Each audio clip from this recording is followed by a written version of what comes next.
A lo largo de la historia, se ha visto una siempre marcada diferencia en las líneas de desarrollo reales de los países. México, a pesar de ser potencialmente rico, no ha conseguido reflejarlo más allá del periodo del llamado Milagro Mexicano, vivido alrededor de mediados del siglo XX, desde 1940 hasta aproximadamente 1980, donde hubo un gran impulso económico, mas no así de desarrollo real, puesto que el número de industrias del país aumentó, pero sin la base sólida, que es la libre competencia, que le permitirían desarrollarse económicamente, debido a los grandes monopolios existentes que centralizan las ganancias e impiden el desarrollo. A pesar del estancamiento económico posterior a este periodo, evidentemente, el resto del mundo no se detuvo de la misma forma debido a la globalización. La globalización es un fenómeno que, si bien tiene orígenes desde los primeros intercambios comerciales que tenían por propósito la acumulación del capital, cobró fuerzas apenas hace unas décadas. Así, la cuestión es, ¿por qué si el mundo y la región y el país específicamente están inmersos en un proceso de globalización que años atrás les prometió el desarrollo y una mejor calidad de vida? ¿Por qué, por el contrario, solo se ha favorecido el proceso de polarización social y económica? En los últimos años, el desarrollo y crecimiento económico a nivel mundial ha sido reservado para los países primermundistas, mientras que países como México, año con año, se sumen en un constante estado de retraso, pobreza e inseguridad, que encima va en aumento. A su vez, esto provoca que sea muy cuestionado el sistema económico, puesto que la sociedad mexicana se está violentando producto de las diferencias y contradicciones internas, y con las nuevas reformas, queda claro que los mandatarios no se tocarán el corazón al momento de introducir cambios que maximicen sus ganancias. Por otra parte, el grave rezago tecnológico del país se traduce en una fuerte dependencia tecnológica del extranjero, cuyo principal dominante encontramos en los Estados Unidos. Además, la falta de competitividad de las exportaciones mexicanas hacen que los términos de intercambio sean desproporcionales. Así, la globalización nos ha alcanzado e inoportunamente, los gobiernos decidieron abrir las puertas que no debían y en el momento menos indicado, ya sea por ineficiencia o perversidad, se nos heredó un país ya de por sí mutilado.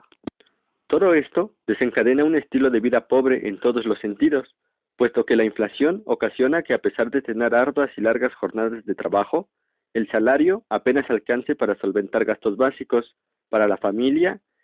tener medianamente una alimentación necesaria y la educación de los hijos, que ya en sí se encarga de reproducir las relaciones de poder, ya que ésta, haciendo referencia a Marx, se encuentra subordinada al modo de producción vigente, al igual que las demás instituciones jurídico-políticas e incluso religiosas, lo que se ve reflejado en una población mexicana sumergida en un constante estado de estrés, ansiedad, miedo e incluso frustración por no poder alcanzar sus objetivos y sueños. Sin embargo, el peor pecado y error lo estamos cometiendo nosotros mismos con nuestra pasividad, con el conformismo que caracteriza a la población. Al estar sumidos en ideas del tipo "así nos tocó vivir", nosotros no podemos hacer nada, que más que aliviar las penas y menos aún solucionarlas, únicamente las reprimen, provocando alteraciones emocionales que no son atendidas y ni siquiera tomadas en cuenta en muchas ocasiones, las que se verán reflejadas en padecimientos corporales, entendidos como enfermedades, que irán agravándose,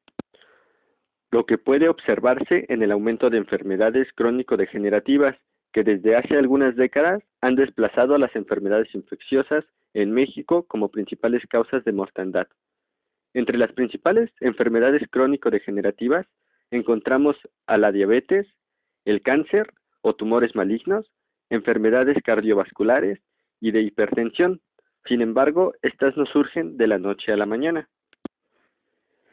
Desde hace ya casi un siglo, las úlceras, gastritis y duodenitis constituyen una causa muy importante de morbilidad y mortalidad a nivel mundial. No obstante, raramente son mencionadas como causas de hospitalización o muerte, o se habla del incremento de su incidencia en las últimas 4 décadas. Simplemente, del año 2003 al 2008, se observa un incremento de 200.000 casos de úlceras, gastritis y duodenitis, lo que exhibe la incapacidad de atender los padecimientos que se están presentando por parte de la medicina convencional, la cual atiende los padecimientos desde un enfoque meramente biológico. Dentro de esto, es importante destacar el caso de la gastritis, que si bien comienza ocasionando leves problemas que cuando mucho llegan a un dolor estomacal, reflujo o indigestión, asimismo pueden derivar en una úlcera y en algunos casos en cáncer. Aunque no lo crean, desde el año 2010 el 80% de la población padece este problema, el cual se ha mantenido y el cual a su vez es considerado como una inflamación de la mucosa gástrica y cuyas principales causas son atribuidas a una dieta inadecuada, una mala higiene en la preparación de los alimentos y otros malos hábitos como consumir alcohol y fumar en exceso o incluso el consumo de algunos fármacos. Sin embargo, durante muchos años los científicos identificaron el estrés como causa principal de la gastritis. No obstante, en investigaciones posteriores se dijo que en la mayoría de los casos la causa es una bacteria llamada Helicobacter pylori, descubierta en 1982 por los investigadores australianos Barry Marshall y Robin Ward, lo que les daría a la postre un premio Nobel de Medicina en el 2005, gracias a que establecieron la relación entre dicha bacteria y enfermedades como la gastritis y la aparición de úlceras. Generalmente, el tratamiento de la gastritis incluye el consumo de antiácidos para ayudar a la irritación estomacal, así como una recomendación de un cambio en la alimentación, pero por otra parte, a pesar de estar una bacteria específica asociada a la enfermedad y tener un tratamiento específico también, que cabe mencionar, lo único que consigue es no quitar, atenuar los síntomas para evitar la molestia causada, los datos nos muestran un incremento en la población que lo padece. Entonces, ¿qué está pasando con el tratamiento que no funciona? ¿Y por qué se ha dejado de lado el factor del estrés como causa del padecimiento? Y en los casos que aún se toma en cuenta, ¿por qué no se trabaja con ese factor? ¿Por qué se aborda la problemática de la enfermedad desde un aspecto puramente biológico por parte de los médicos? Si bien es cierto que el factor biológico afecta de manera directa al cuerpo, no es el único aspecto que influye sobre el hombre, y también es cierto que vivir con una preocupación y en un estado de alerta permanente puede desencadenar un problema de este tipo, ya que esto inflama las paredes celulares. Y si el estrés es también un factor causal, habría que tomar en consideración los aspectos externos, entendidos como socioculturales, partiendo de la premisa de que el hombre es una construcción histórica. También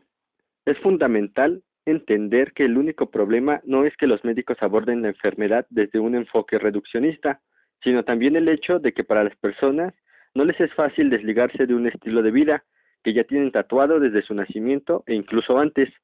y por esto mismo les es más fácil seguir viviendo así. Asimismo, la ciencia, al estar condicionada por los intereses capitales, se encuentra al servicio de la clase dominante, por lo que también es conveniente que sea entendida como la vía hacia la verdad.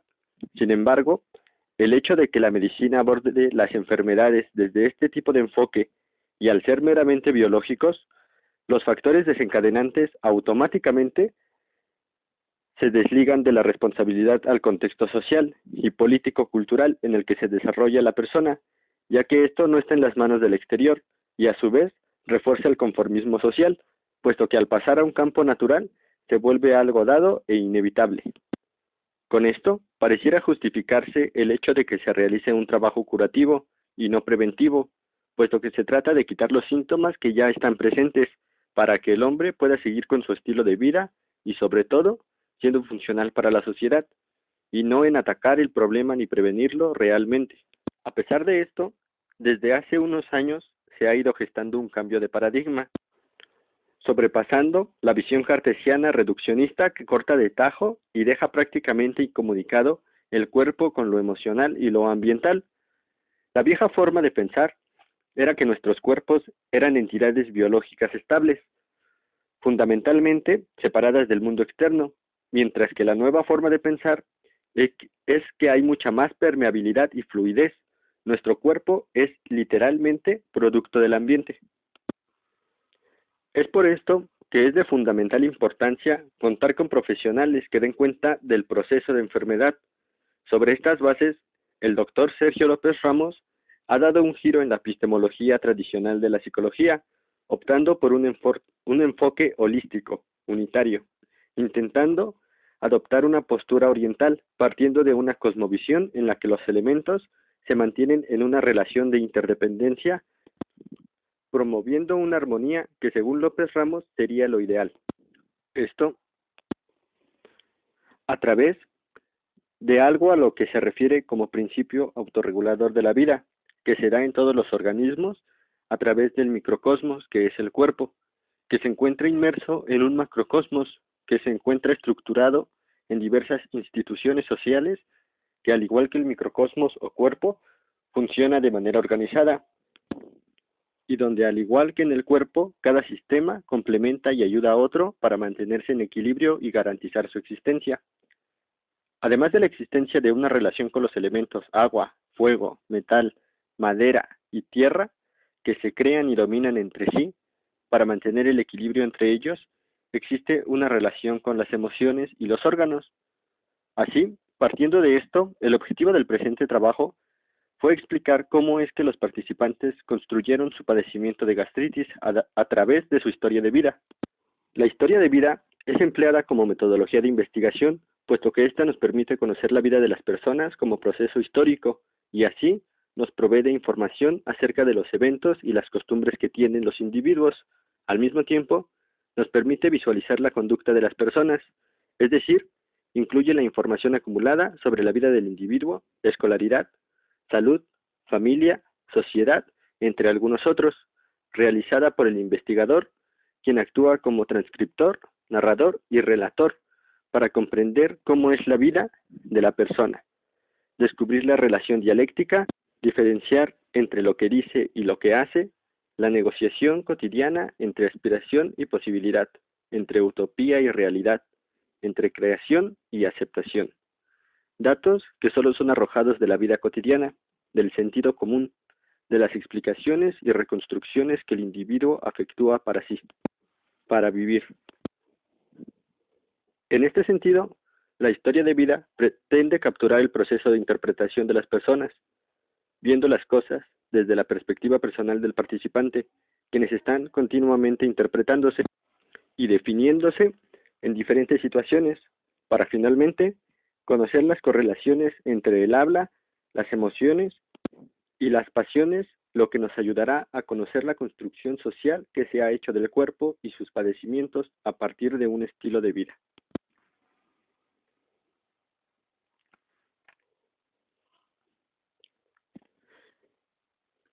En la presente investigación se contó con dos participantes mujeres, a las que nos referiremos simplemente como participante A y B. Esto se debe a que la mayoría de la población que presenta gastritis es femenina. La participante A tiene 26 años, vive en Coacalco, Estado de México, y tiene aproximadamente 9 años con el padecimiento, mientras que la participante B tiene 21 años, vive en Romero Rubio, Estado de México, y cuenta con 6 años con el padecimiento.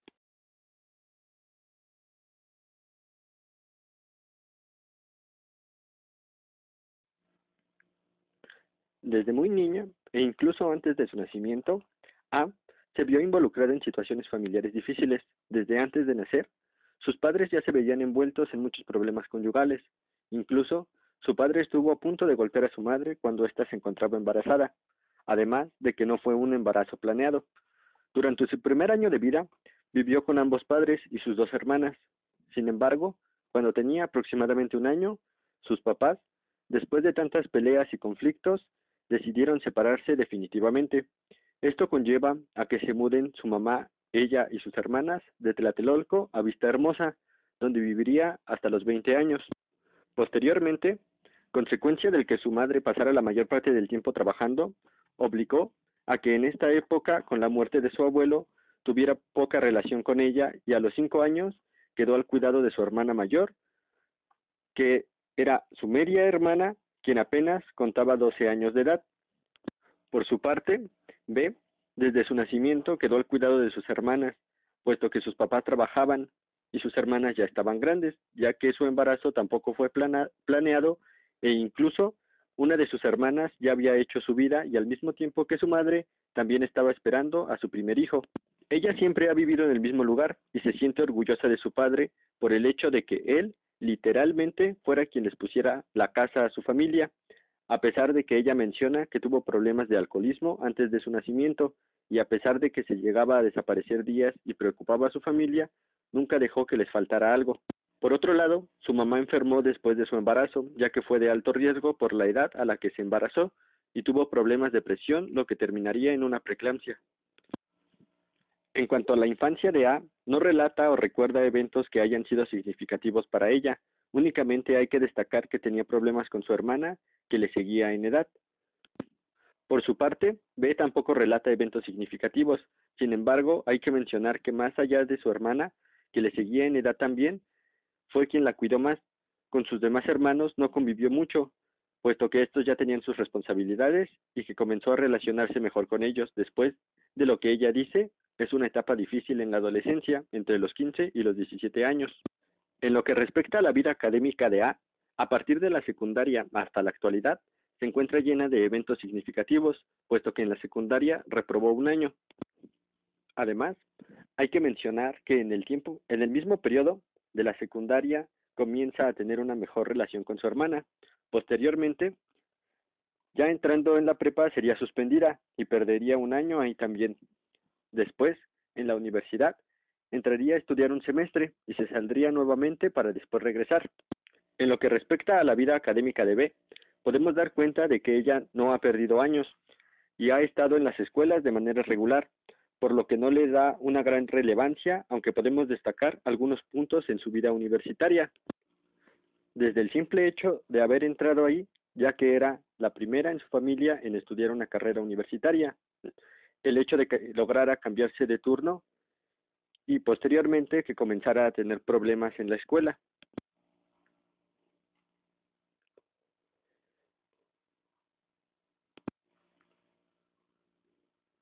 Para la ruta de construcción del padecimiento, a pesar de no tener los mismos datos en ambas participantes ni la misma profundidad en la información de los casos, tienen un punto en común que es el desencadenante de todo esto, la vida académica. A pesar de que en los resultados no se vea de manera directa,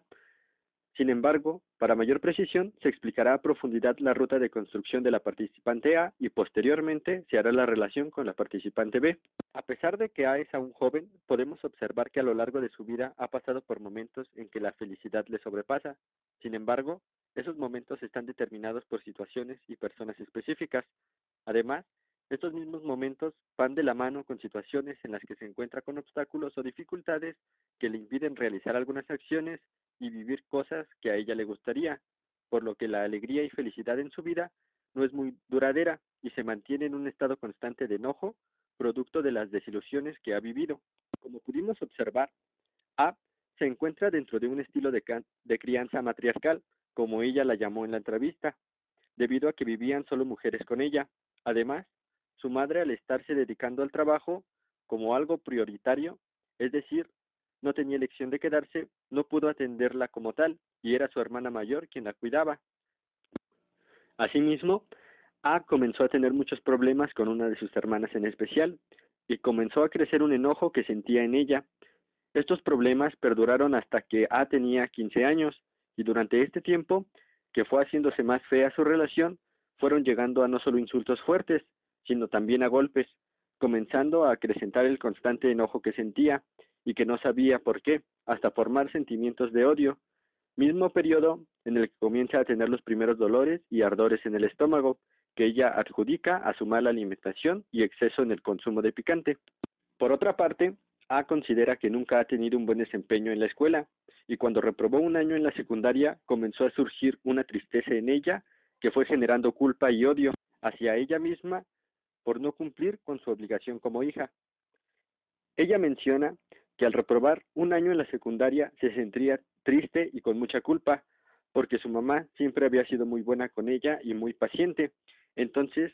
ella se sentía culpable porque no entendía por qué no podía aplicarse en la escuela. Ahora sabe que le faltaba motivación. Sin embargo, en ese entonces ella se odiaba mucho a sí misma por no saber lo que tenía que hacer o por no poder cumplir con lo que a ella le tocaba como hija.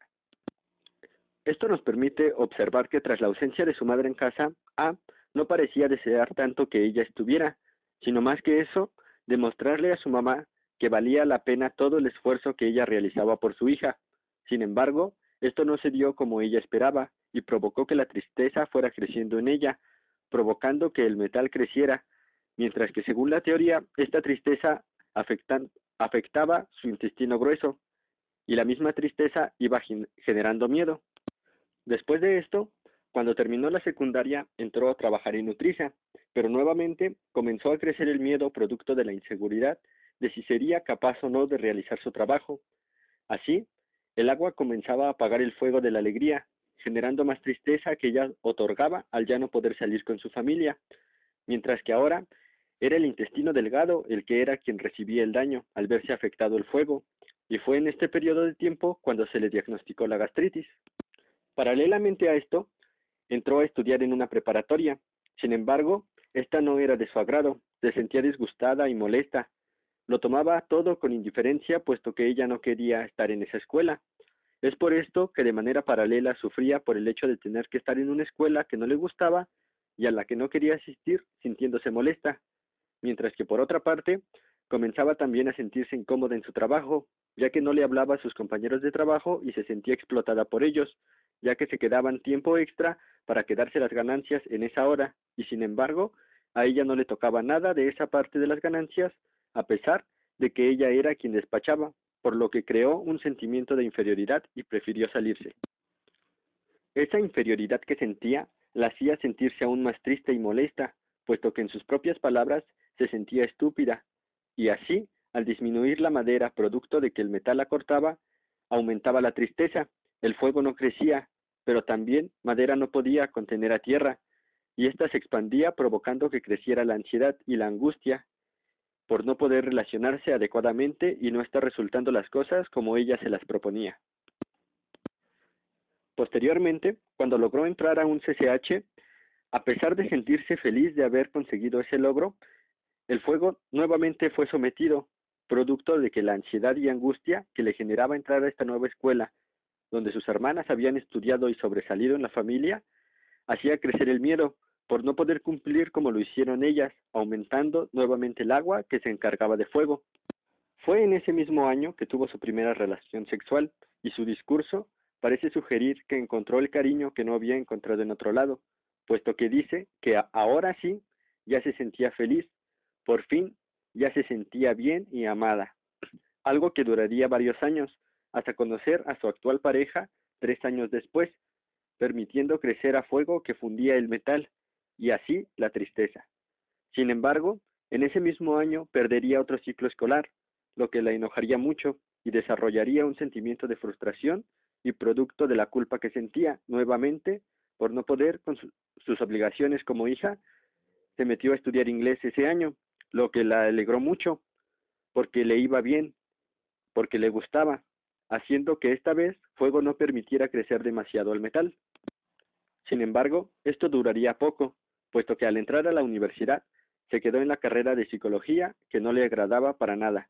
por lo que nuevamente se despertaba el enojo y la frustración que en ella habitaba desde hacía tiempo,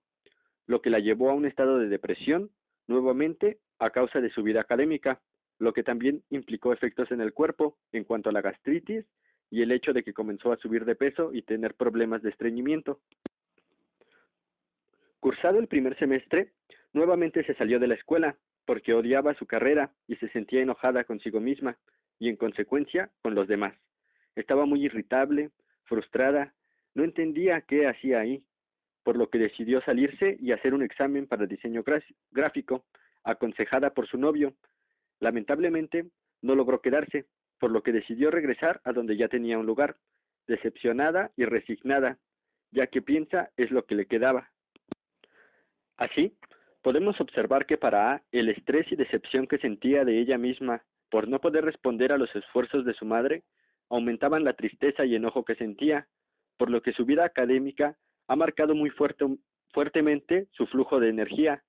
lo que ocasionaría que A adoptara esa postura molesta ante diversas situaciones. sumando su mala alimentación caracterizada por un exceso de alimentos picantes y salados, afectando su cuerpo y contribuyendo a su padecimiento y su estilo de vida. Por su parte, nuestra participante B también sufrió de mucho estrés en su vida académica, a causa de que ella es la primera en su familia que estudia la universidad, por lo que es puesta como ejemplo desde que iba en la preparatoria, puesto que sus hermanos la ponían de ejemplo con sus hijos y prácticamente su hermana mayor la ponía a competir sin darse cuenta contra su hija, puesto que al ser de la misma edad, la tía debía sobresalir como ejemplo. Eso sumado al hecho de que su papá le dijera que ella era la última esperanza de la familia y que si con ella no la hacían, no sabían cómo,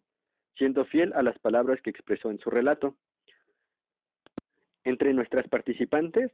la diferencia principal no es la causa de su ansiedad, estrés y gastritis, sino la forma de expresarlo, puesto que B se guarda las cosas, no expresa sus emociones cuando está molesta, lo que le genera aún más dolores y complicaciones,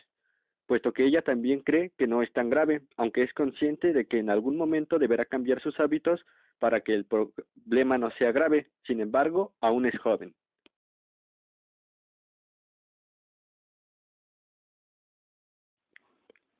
Finalmente, es necesario destacar la importancia de un proceso social como persona y su impacto en el cuerpo, puesto que el individuo no está excluido del proceso social y político. Entonces, si podemos tener la oportunidad de comprender cómo es que se construye la vida, y esto a su vez nos permite prevenir, construir y reconstruir procesos distintos, tomando en cuenta el impacto que causa el medio social y las actitudes que la persona toma a partir de sus experiencias, las emociones y pensamientos que éstas provocan, ¿por qué no tomarlo en cuenta? En este caso, el psicólogo como profesional debe buscar otros procesos interpretativos, otras formas de abordar la problemática, otra metodología que sea inclusiva en su papel como servidor social de la salud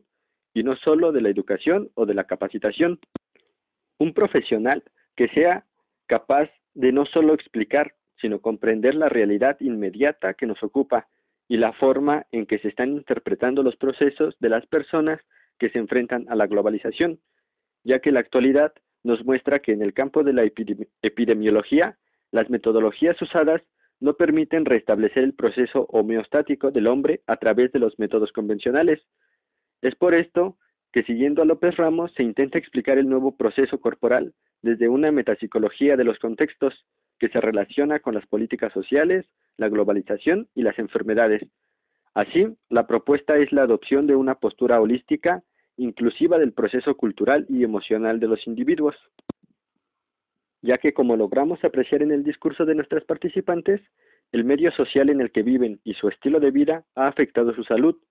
y los tratamientos que han tenido no han alcanzado más que para quitar los síntomas un breve periodo de tiempo.